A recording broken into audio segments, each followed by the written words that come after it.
Hey everybody, welcome to another episode of the Ambassacast. My name is David. I'm going to be one of your hosts. I am a junior vocal performance major with a minor in social justice. Today we're going to be interviewing our president, Dr. Barry Corey, on his book, Make the Most of It. Now my friends are going to introduce themselves for the recording. Yeah, so my name is Erin. I'm a sophomore psychology major from Buffalo, New York, and I'm super excited about this. Hi guys, my name is Josiana. I'm a sophomore majoring in business administration with an emphasis in marketing management, and I'm calling in from Lantana, Texas. So to get us started, we're going to ask Dr. Corey to have an introduction for himself, and he's going to tell you guys a little bit about him. Hi, thanks, David, Josiana, and Erin. Great to be on this Ambassadorcast. Yeah, I'm thrilled to be able to just spend a few minutes with you as prospective students today. My name is Barry Corey, and I am originally from Boston, Massachusetts, or thereabouts, and I came here to Biola almost 14 years ago with our kids who are 8, 11, and 14. And when I was an undergraduate, I went to school in the Midwest to a college called Evangel, now Evangel University, and a small Christian liberal arts college there, and did my graduate work at Boston College. Yeah, that's married happily now for almost 30 years. That's awesome. Thank you so much. Well, we're going to kind of go through a series of questions. First, we kind of want to do a little get to know you just to get the ball rolling. And then we're going to dive a little deeper into your book, Make the Most of It. So we have some rapid fire get to know you questions to start us off. So number one, what is your favorite season and why? Oh, well, great question. My favorite season is autumn, fall, whatever you want to call it. And it's my favorite when I am in the Northeast more than when I'm in California, because the heat is over with, the leaves are crackling under your feet, you put your sweater on, and yeah, it just begins to feel cool again after all of that relentless summer heat. I love the fall. Plus the fall is Thanksgiving, my favorite holiday, and it's also my birthday in the fall. Oh, that is so fun. November Yay. 28th, if anybody really wants to know. Thank you for sharing. We're all going to keep that noted. Oh, you don't feel like you have to. Question number two, what is your go-to midnight snack? Wow, I don't go to midnight snacks very often, but were I to go to a midnight snack, I think I would pour a bowl of Cracklin oat bran and pour milk on it and have a bowl of cereal in the middle of the night before I went back to bed. I think that's probably my go-to midnight snack. Maybe there's something else, but yeah, I think that's what I do. A bowl of cereal, maybe whatever kind of cereal it is, but a bowl of cereal. Yes, no, you know what? I resonate with that quite a bit. Number three, what inspired your selfie-themed Instagram? Oh, students.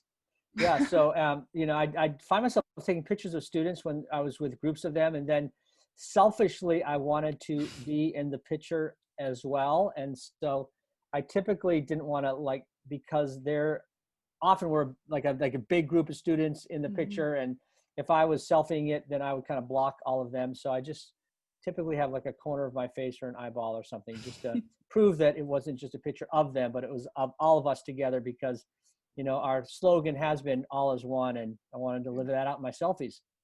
That is awesome. I love that. I might incorporate in my Instagram as well. Please. Next question. What is your most used emoji?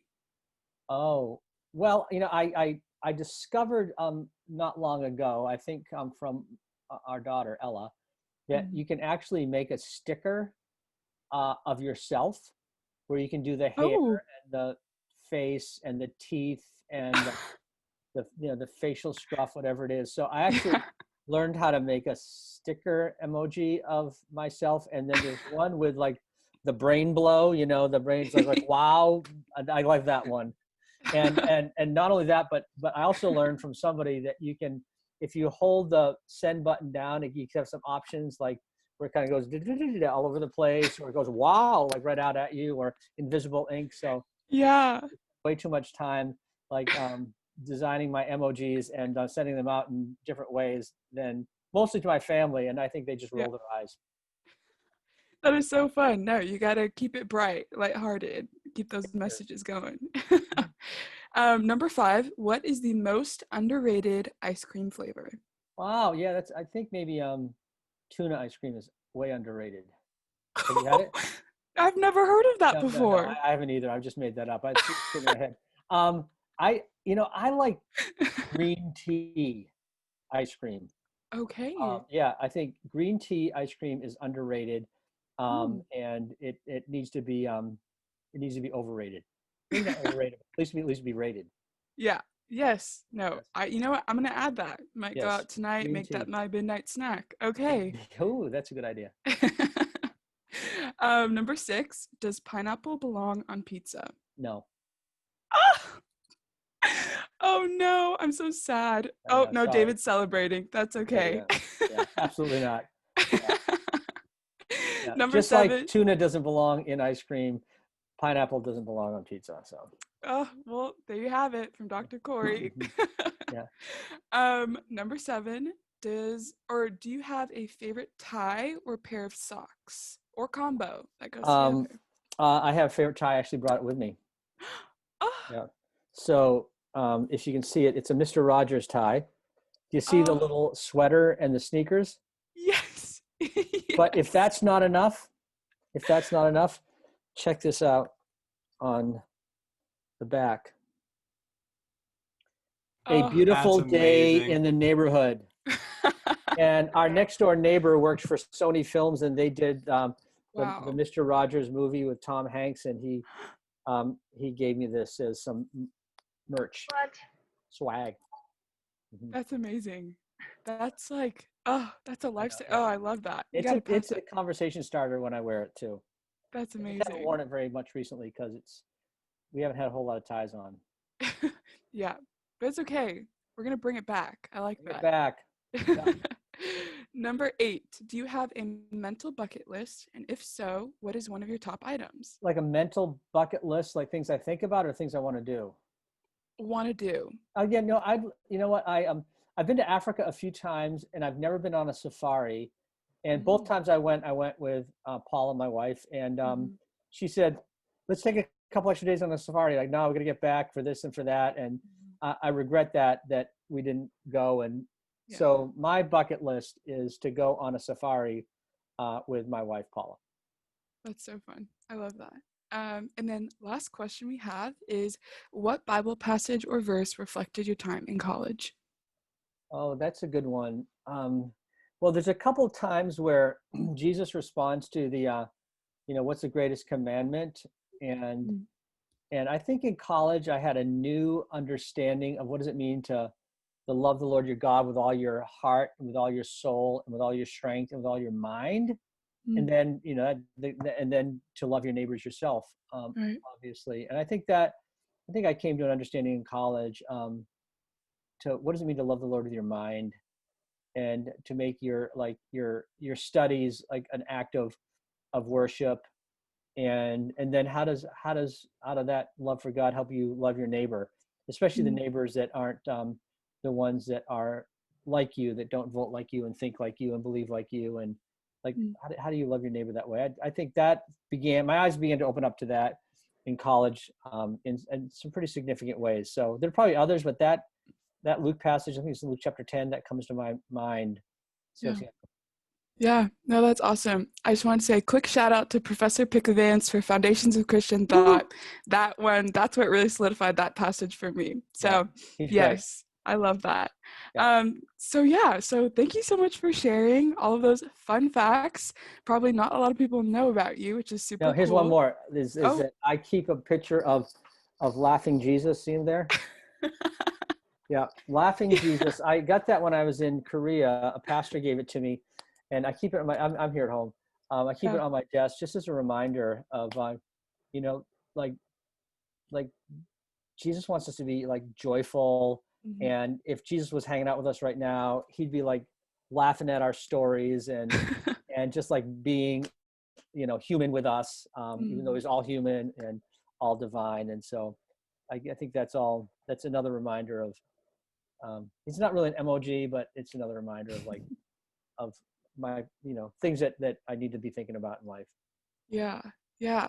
No. Oh my goodness. We love getting to know you, Dr. Corey. This is Oh, just I so come great. alive with students, so that's That's amazing. Yes. Well, a little bit, I think I just wanted to share as well with you some key memories I think that we have of like just you as our president and leading our school. So me and David are quickly going to share some favorite memes that we have with you.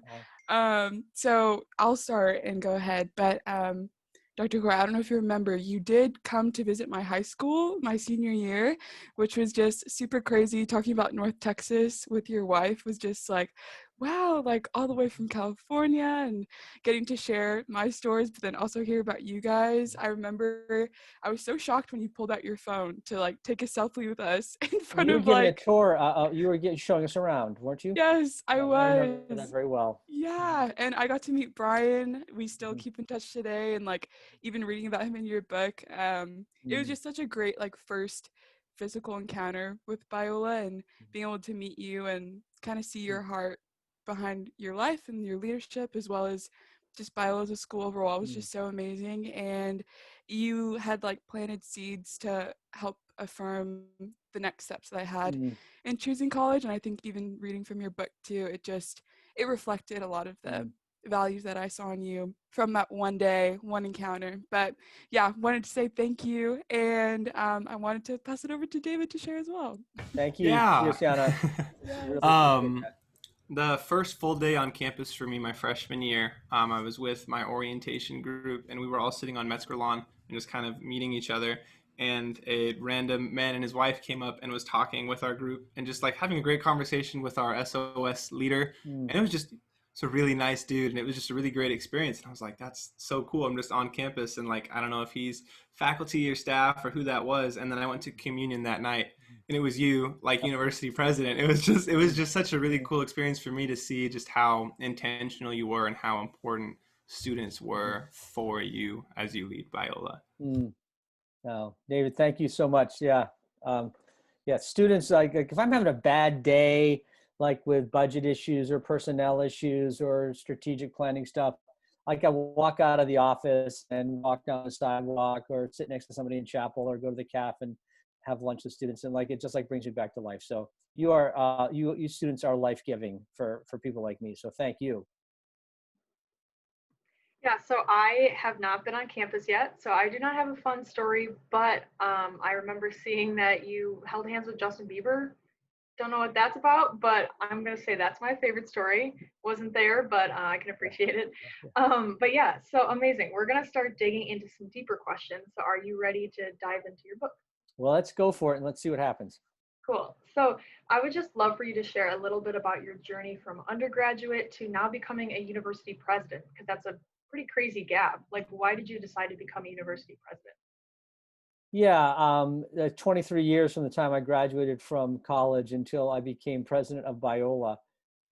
So, it's hard to condense it, but maybe in general, I would say that um, I I felt some kind of a nudging to be in Christian higher education after college. I didn't know what it would look like if I would, to David's point, would it be staff, faculty, an administrator, what it might be like. And so I kind of began on a journey in my 20s, and I did all kinds of like I went to graduate school for a while and worked at a small Christian college in Philadelphia for a while, and moved to Asia to work with children of the landless poor for a year, and worked in an inner city homeless help center. And I did all these kinds of things. And I would say that during my 20s, um, I had a sense of direction, but I didn't have a sense of focus. And I just gave myself the time to just kind of like see where I would go. And it was like a bit windy at times, but things came to focus more and more as I got towards my mid to late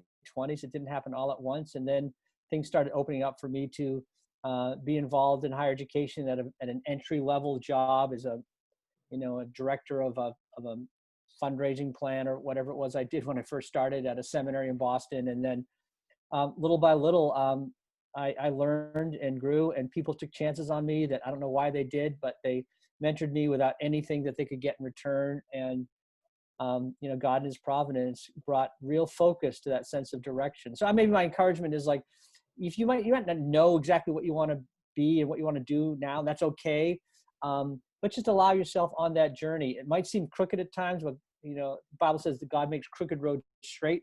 Those roads that look like this, really windy, in the rearview mirror, you go, oh, now it all makes sense. And I think that was a little bit of my story, Erin, in a nutshell. Yeah, thank you so much. I think that's super encouraging that like you didn't know right from the get-go what you wanted to do, especially as a transfer. I think it's super encouraging because like plans change and it's not always a straight line. You go through those bumps in the road, and that's really what gets you, passionate about what the next step is. So I think that's super cool. Thank you so much. So kind of transitioning more into the book, what is one really unusual hack in college that you figured out? Because this book was so full of hacks and like ways to just make the most of college. What is one little unusual hack that made you kind of, take advantage of college a little bit more? It's a great question. It's funny you should ask it that way, because when I read the question, I actually texted two people who work in the office with me, this chief of staff and the administrative assistant. I said, like, what does hack mean? I didn't know what that meant. What is it, hack? And they said it's like something you figured out that helped you get through college. So yeah. As long as that's what hack means, I'm sorry my generational ignorance, Erin. But here's the way in which you manage your time in college is really important, because you're around people all the time, and your day can get by, and then you had a great day socializing with others, but you realize, well, some of the things I wanted to get done today, I didn't get done. So one thing that I did, it was for me, is, classes mostly during the day, and then, having dinner with my friends in the caf or something at supper time. And immediately I bring my books to the cafeteria, and then I'd go right from the cafeteria to the library, and I just study until all my work was done, and then get back to, maybe 10, 11, whatever, back to the residence hall. And then, life was still going on, and have, a great time hanging out with my friends then. But I had some friends that like went from dinner to the residence hall and they were still goofing off and they hadn't started anything. And I just felt like get the major things done during the prime of your study ability, and then you can have fun later and you really haven't missed out on anything. That's a hack for me. Does that hack worthy? Yeah, that's exactly what we're looking for. Thank you. I didn't want to get but yeah, I'm going to pass it over to David. Yeah, so I got a little bit of insight into this question. I was part of the small student panel that helped edit parts of the book that we had a while ago. David, thank you. Yeah, I think your name's in the book. It is, yeah. And so I heard a little bit about the heart behind writing the book, but I loved, like, for prospective students to hear, like, what led to you writing this book for college students and prospective college students. I think I wrote it because someone planted the seed and said, why don't you write a book about your college experience for prospective college students and college students themselves.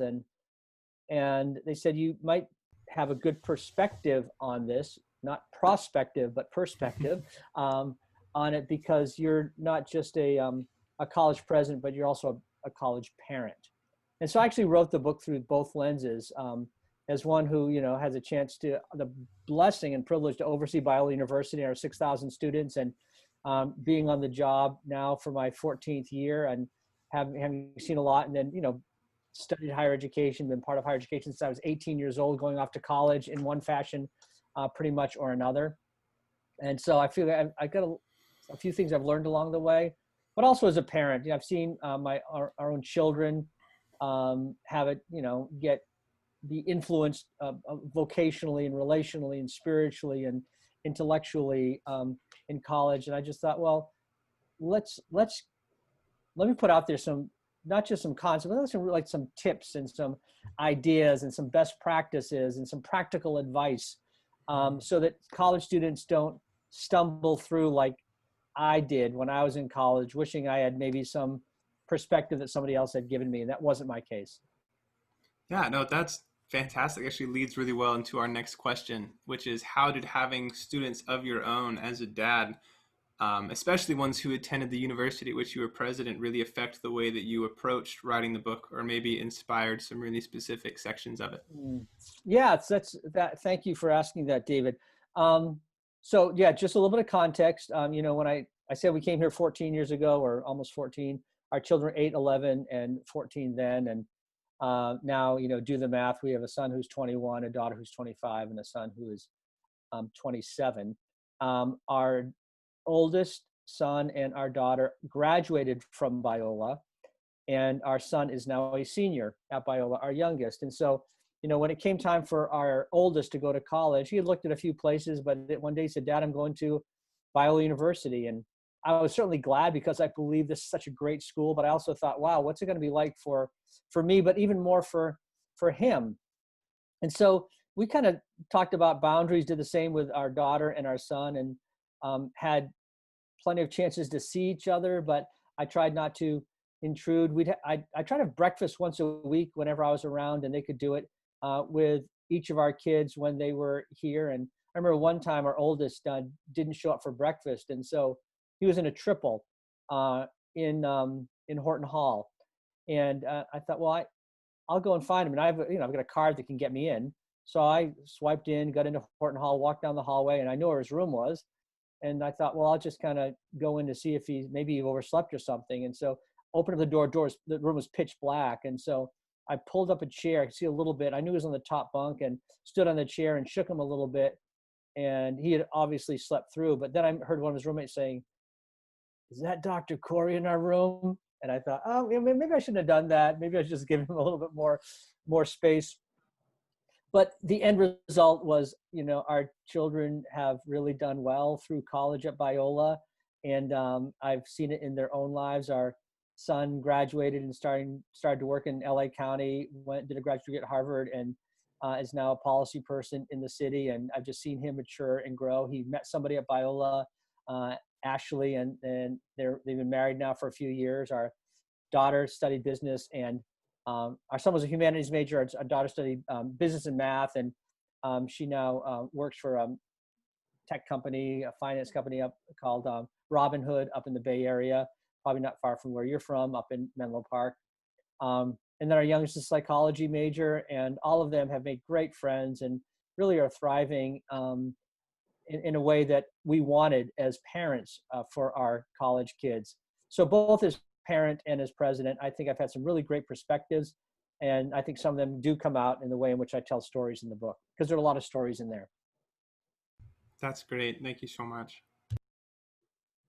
Yeah, so our next question is a little more specific to some of the chapters in your book. So we're going to start off with chapter 7. It is titled Write Notes and Think. So I think going through that, I was like, oh, that's such a great tip. But we were kind of wondering, with you and your position now, how do you practice gratitude in your life and in work? Yeah, it's, I think if you live a more grateful life, you're going to have a happier life. And part of it is, gratitude, I think, has a root word like grace. And, grace is what has changed our lives, right? Grace means there's nothing that we can do to make God love us more. There's nothing that we can do to make God love us less. He loves us so much. And so out of that fact that we've experienced God's grace, I just think we live lives of gratitude. We're just thankful. We're thankful for the experiences we have. We're even thankful for the difficult times, because we know that through them, hope is going to emerge in a new way. But in a specific, vein, we're thankful for people, and we tell people how thankful we are for them. And so I think in that book, what I really wanted to say is like thank people, like in creative ways. And one of the things that I talk about in that book is I do, write handmade notes. Maybe not enough. I think I was not long after Biola, I had written some notes to people, and I walked by someone's cubicle and I saw my note pinned to their board. And I had actually forgotten I had written. I thought, well, that must have meant something special to that person. Mm-hmm. I have a box of notes that people have sent me that I keep, like, for the times I'm really discouraged, that they've just said, like, hey, thank you for who you are, and just an encouraging word about me. So I just think that note writing is just one way, but and I mentioned in there, like, there's so many, like, even people at Biola that, that are kind of less noticed. And so thank a custodial worker that cleans the bathrooms in your residence hall. Thank the person like planting the flowers in the flower box, or the person that's helping the registrar's office to find your file or your transcript. Just go out of your way just to thank people. And not only does it make their day, but I think it brings you to life in a way, and even helps you overcome some of the challenges that stresses bring upon us. I think a life of gratitude is the right way to live. Yeah, no, I love that. That's awesome. Our next question kind of talks a little bit about filling space with substance. And I was going to ask, what tips do you have to give students now for filling space with substance, and how do you fill your time with substance as well? Yeah, so your days just go by and they're filled, right? Mm-hmm. And so what I found is, I just like someone once said, don't prioritize your schedule, but schedule your priorities. And if priority for you is and it should be just I want some just time just to be alone, to think and to reflect and put away any digital device, put that in your schedule. So for me, early in the morning, I get up and I have time to do that. I started practice a few years ago where I try to not to have any meetings on a Monday, and then I can write and think, and I'll just go out and hang out with students. It's a great way to do it. That's another way in which I fill my space with substance. And then, once a year or so, I'll get away for a day or a couple of days just on a spiritual retreat, just to be able to live in a simple place for a few days with no distractions, and write and read, and just, ask God, what are you inviting me into in this time in my life? And I just think that we need to be intentional about making those times happen. Yeah. I love that word, intentional. I think it's really good to incorporate that one way or another. Next question we have addresses chapter 13, and it's titled Fail Well, which at first glance I was wondering what you were going to talk about there, but after reading it, I kind of saw the value in how you kind of broke that down. But I was going to say, could you define failure for college students, and then what are some ways that you've responded to failure in your life? Yeah, and failure, I fail well. I said there's a difference between failing and being a failure. You are not a failure, but some of the things that you might try might not work out like you expect them to do. But somebody gave me a paperweight. I keep it in my office. A faculty member did, and it says something to the effect like, "What would you have tried to do if you knew you could not fail?" And just the taking some small risks in life to kind of go outside of your comfort zone. Try out for a play, run for a class office, walk onto a sports team, take a painting class, or just do something that is outside of your comfort zone. And you might find that's exactly where I'm going to be flourishing. And you might also find that, hey, that really didn't work out for me. I didn't win the election. And I talk about my own time in college early on when I was completely clobbered in an election I ran into for a class officer or something. And but college is a great time to try new things. And if it doesn't work and you fail, you're not a failure. Now, don't go and fail your classes, really work on doing well in your classes. But my point was really allow yourself to stretch and grow and expand your horizons in college. And you'll find out some things work and some things don't work, and that's okay. But whoever said, better to have tried and failed than to have never tried at all, I think there's a little bit of that in that chapter. Yeah, I actually met with an academic advisor last week talking about internships and everything kind of going on these next few years. And yeah, they said that college is a time to experiment and it's okay. It's just a closed door and open one. So yeah, thank you for sharing that. You're welcome. To our next question, we're going to go into the chapter of embracing boredom, which is chapter 9. So pretty much just kind of touching on what Sociana was talking about, filling your space with substance, and you can schedule some boredom in there, you know what I mean? And so how are you approaching that topic during the season of quarantine? How are you embracing boredom during this time? Oh yeah, it's wonderful because in some ways you think well, I'm going to be bored all the time because I'm, not with my friends, and we can't be on Biola's campus where there are, students everywhere. I have embraced it by trying to decelerate in areas where I tend to be more fast paced. And one of the things that I've done is I'd like for a while, just go for, I became a runner for a while and just kind of go for morning runs. And I've actually decelerated that. And my wife, Paula, we have actually been walking a lot, and not just small walks. We'll usually walk at least once a week, about 13 miles just one day. Oh, wow. And up to 20 or 30 miles a week. And it's been really good. And it takes longer, and I carve out the time to do it. And it's a slower pace. We have wonderful conversations. We notice things that you don't notice when you're running. And I think, in terms of your own physical health, you get the same amount of exercise and, health benefit running 6 miles than you would walking 6 miles. So you might as well just, if you have the time, walk. So that's one of the ways when I've embraced boredom, is just to slow, and it's been great for our marriage. We've had just wonderful conversations. And so I've done it by walking. Gotcha. Thank you so much. Great. So I guess continuing with the idea of how different things are looking in the middle of things like lockdown and quarantine and everything, some sections of your book, like cultural diversity and managing anxiety, might look a lot different this year than they might have even last year. So how do you think you could encourage students to still adhere to those topics? By cultural diversity, I have a lot in that chapter, but the bottom line is it really is important for all of us to hear the stories of those whose lives are like really different than ours. Different upbringing, different family, different socioeconomic, ethnic, cultural background. And I just encourage you to find someone that you don't know whose story is really different than your own, and just reach out and say, let's have a conversation. Let's have a kind of a virtual cup of coffee. And I just want to know more about your story, and be genuinely interested, and ask good questions, and hear somebody's narrative and allow them to hear yours as well. I think that above all things, what we're trying to do at Biola is being a welcoming community for everyone, so everyone feels at home there. And in order to do that, we kind of break down the visible, or excuse me, the invisible walls between people or between groups, and embrace, I would say, a cultural humility that we need to realize that all of us are made in the image of God. There's nobody more important than anybody else. And let's honor the beauty of the diversity of Biola, while also knowing that we have a unity in Christ. That's fantastic. So next up, I'm wondering, so after completing writing this book and putting it all to paper and going through all the editing processes that you did, I'm wondering, what were some ways in your own college experience that you made the most of it?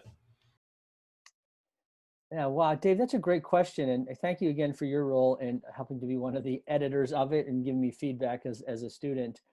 When I went to college, I was rather shy and introverted. And there were actually times that I would sit in the cafeteria eating by myself because I didn't really know anybody, and I didn't want to intrude on someone else's conversation because they all looked like they're having a good time. And I was just wondering if they were noticing me sitting by myself, and I couldn't have a phone to look at because there were no phones back then. But I just think that part of it gets back to the fail. I was a little bit reluctant to take initiatives, to try new things. And it wasn't until the third semester, I tell a long story in the book about it that I won't indulge you in right now, but a few things happened where I felt like, I'm going to take the initiative, and I'm going to try some things that I haven't tried before, and I'm going to take some risks. And when I did, some of them really began to open up my life to people that I hadn't met before. And I realized that there were a lot of people like me that even they were maybe a little bit awkward and it seemed a little hard at college. They didn't act like it. They could fake well. I couldn't fake as well. And out of that came some of the most genuine friendships that someone could have. But it just took a while. So just be patient, give yourself time, and don't expect everything to at college to like the first semester, suddenly you're just thriving and fitting in. You might look around and say, well, how come they are and I'm not? But it's probably safe to say that they aren't either.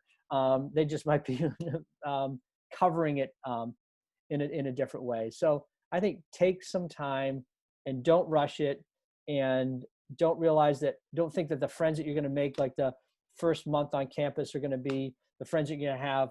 Sometimes some of the friends I made was my third year there. Things happened, and just be patient, and you'll find that God will unfold your story in ways, I think, beyond your imagination. If you could just be yourself and allow college just to kind of unfold but take some chances and risks along the way. Great. Thank you so much for that. Dr. Corey, would you mind praying over all of our prospective students and everybody watching this podcast? Oh, I'd be happy to do that. Let me do that. God, thank you for those who are watching from wherever they are in the country or around the world. Maybe they're finishing out their time in high school, or maybe they're in another college. They're going to be transferring. Maybe they're taking a gap year. Maybe they think that college is going to be harder than they think. And I pray that you give them good people around them to support and encourage them. Maybe they're afraid that going to college is going to be kind of shake up their world too much. Lord, I pray that you give them a peace. Maybe they feel like, I don't know what I'm going to do with my life, so why should I go? And may they realize that college is not just to prepare you for a job right after you graduate, but really for the rest of your life as we grow. As I said in the beginning, to love you with all of our heart and soul and strength and mind. And then from that, to love our neighbor as ourselves, that there's something transformational that can happen at a place like Biola University. So for everyone watching this Ambassador Cast, Lord, I pray your Holy Spirit's presence in their lives. And I pray this in Christ's name. Amen. Thank you so much. Before we close, Dr. Corey, do you have any last message that you have for our prospective students? Come to Biola, and when you do, I've got office hours. Make an appointment to come and see me, or stop me on the sidewalk, and if we can high five, then that's great. If we have to say hi from a few feet apart with masks on, that's great as well. Just would, if this is where God is leading you and this is where it works out, I'd be so happy to welcome you to the Biola family. Thank you so much, Dr. Corey. And thank you for everybody for tuning in. We'll catch you next episode. Thank you, Dr. Corey. Thank you. Thank Bye-bye. you so much. Bye.